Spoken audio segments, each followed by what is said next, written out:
Breaking news from Nepal. The youth-led protests rocking the country have turned deadly. The death toll has now climbed to 31, and amid the chaos, political leaders are scrambling to find a way forward. Talks are currently underway to establish an interim government. What led to this crisis and what does it mean for the people of Nepal? Let's break it down. Over the last several weeks, Nepal has been in turmoil. What started as youth driven demonstrations, popularly called the Gen Z protests, has spiraled into one of the most serious political crises the country has faced in recent years. The protesters, largely young students and professionals, are voicing anger against corruption, unemployment, and what they call an outdated political system that has failed to deliver. They are demanding accountability, reforms, and above all, leadership that listens to the people.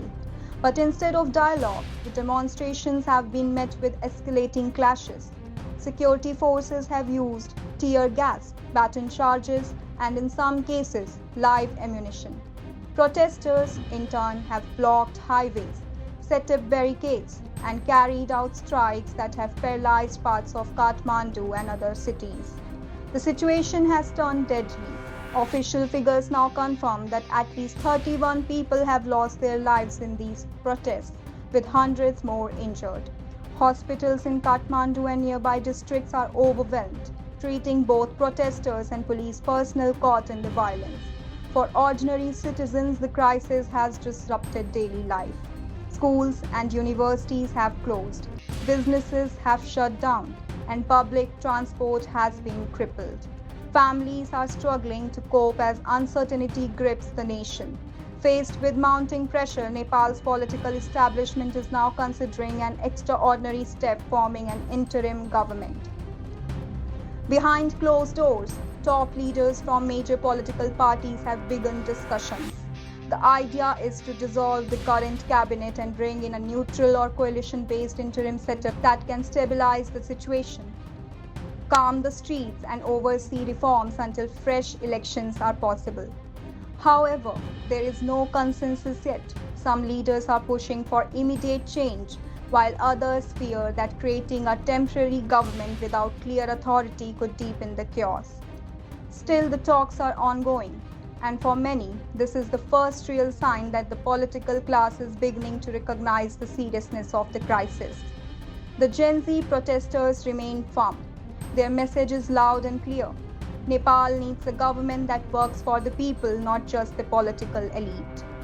Students are demanding transparency in governance, stronger measures against corruption, and solutions for unemployment. Many young people feel that successive governments have failed them, focusing more on power struggles than public service. One powerful message coming from the streets is that Nepal's youth are not willing to be sidelined anymore. They see themselves as active stakeholders in shaping the future of their country, not just passive observers. The unrest has spilled beyond Kathmandu. Protests have erupted in several provinces, stretching security forces thin. Border districts have seen disruptions, with traders and travelers facing delays and uncertainty. The crisis has also sparked social debates. Communities are divided. Some fear that the youth movement could destabilize the fragile democracy, while others see it as a much-needed wake-up call for political reform. Meanwhile, families who have lost loved ones in the clashes are demanding justice. Their grief has added a moral weight to the protesters' demands, making it harder for leaders to ignore the call for accountability. So where does Nepal go from here? If talks to form an interim government succeed, it could offer a temporary way to restore stability.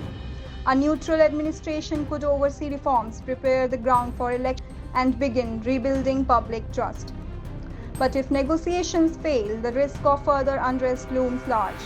Protesters have already signaled that they will not back down easily. And with the death toll rising, anger on the streets is only intensifying. For now, all eyes are on the political leaders. Will they choose compromise and dialogue, or will they cling to power and risk plunging Nepal deeper into crisis? To sum it up, Nepal is at a critical crossroads. 31 lives have already been lost. The youth are demanding change, and the political class is scrambling to form an interim government to restore order. The next few days could decide whether Nepal moves towards stability or sinks into further unrest. One thing is certain: the voice of the young generation can no longer be ignored.